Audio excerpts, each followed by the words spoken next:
झारखंड के राजनीतिक गलियारों में सियासी हलचल लगातार बढ़ती जा रही है। झारखंड में नेतृत्व परिवर्तन की चल रही चर्चाओं के बीच राज्य के ग्रामीण विकास मंत्री दीपिका पांडे सिंह और मंत्री इरफान अंसारी ने बड़ा बयान दिया है।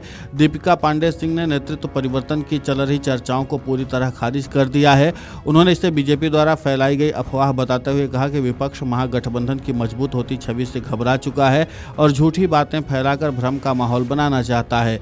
रांची में मीडिया से बातचीत के दौरान मंत्री दीपिका पांडे सिंह ने कहा कि महागठबंधन सरकार को जनता का स्पष्ट जनादेश मिला है और नेतृत्व परिवर्तन जैसी बातें पूरी तरह निराधार है। उन्होंने बीजेपी पर हमला बोलते हुए कहा, जो व्यक्ति जेल जाना पसंद किया लेकिन बीजेपी के साथ जाना नहीं, वो व्यक्ति विकास विरोधी कदम कभी नहीं उठा सकता। मुख्यमंत्री हेमंत सोरेन ने हमेशा जनता के विश्वास को सर्वोच्च प्राथमिकता दी है।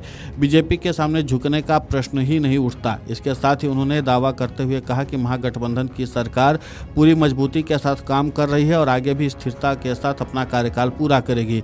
देखिए, आप लोग कितने दिन अपना टीआरपी इसी पर चलाते रहेंगे। अब एक दो दिन आप लोग अफवाह फैला लिए, भाजपा वालों का जो है काम चल जाना है, कुछ उनके काम होंगे शायद प्रशासनिक लोगों पर प्रभाव डालने के लिए। मुझे लगता है इसको विराम देना चाहिए।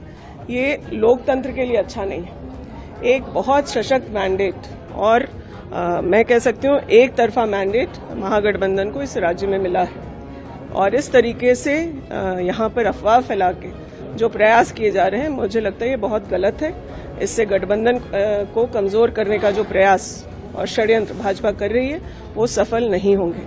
हम लोगों के माननीय मुख्यमंत्री जी ने भाजपा के षड्यंत्र के सामने घुटने कभी नहीं टेके। जो व्यक्ति इस राज्य के हित में, इस राज्य की जनता की भावना का सम्मान करने के लिए जेल जाना मंजूर कर सकता है, वो व्यक्ति भाजपा के इस तरह के षड्यंत्र और प्रपंच में नहीं आने वाले हैं। बहुत मजबूती से हम लोग की सरकार चल रही है और आगे भी चलेगी। वहीं झारखंड के मंत्री इरफान अंसारी ने भी नेतृत्व परिवर्तन की चर्चाओं को लेकर बीजेपी पर तीखा हमला बोला। इरफान अंसारी ने कहा कि भाजपा ने 5 दिन पहले ये नैरेटिव सेट किया, राज्य को गुमराह किया कि मुख्यमंत्री झुक गए और भाजपा में शामिल हो गए। ऐसा नहीं हो सकता। यहाँ हमारी पूर्ण बहुमत की सरकार है। अगर उन्हें झुकना होता तो उस समय झुक जाते जब उन्हें जेल ले जाया गया था। देखिए, भारतीय जनता पार्टी की साजिश था ये सब। नैरेटिव सेट कर दिया, 5 दिन गुमराह कर दिया राज्य को कि मुख्यमंत्री जी झुक गए, भाजपा में मिल गए, सरकार बना लिया। अरे नहीं हो सकता।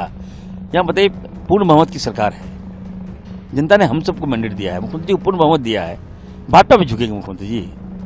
झुकना होता उसी समय झुक जाते जब जेल ले जा रहा था भाजपा। घर में घुस के हमारे मुख्यमंत्री जी को, हमारे राम को जेल ले जा रहा था, उसी समय झुक जाते। अब तो सरकार है।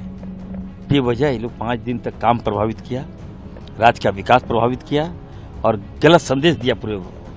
आपको बता दें कि 6 दिनों के दिल्ली प्रवास के बाद मुख्यमंत्री हेमंत सोरेन और कल्पना सोरेन बुधवार को रांची लौट आए। उनकी वापसी ने झारखंड के सियासी गलियारों में पहले से चल रही अटकलों को और तेज कर दिया है। दिल्ली प्रवास के दौरान मुख्यमंत्री की बीजेपी के शीर्ष नेताओं से मुलाकात की चर्चा ने राजनीतिक तापमान बढ़ा दिया है। नेतृत्व परिवर्तन और संभावित नए राजनीतिक समीकरण की सूचनाएं हवा में तैर रही हैं। हालांकि कांग्रेस के नेता और मंत्री इन दावों को फर्जी अफवाह बता रहे हैं, लेकिन मुख्यमंत्री का लगातार 6 दिनों तक दिल्ली में रहना और लौटकर भी चुप्पी साधे रखना कई सवाल खड़े कर रहा है। बीजेपी और झामुमो दोनों ही दलों के नेता इस मुद्दे पर फिलहाल अभी कुछ भी कहने से बच रहे हैं। Video desk amarujala.com। अगर आप ये वीडियो YouTube पर देख रहे हैं तो हमारे चैनल को सब्सक्राइब कर बेल आइकन दबाएं और Facebook पर देख रहे हैं तो हमारे पेज को लाइक करें।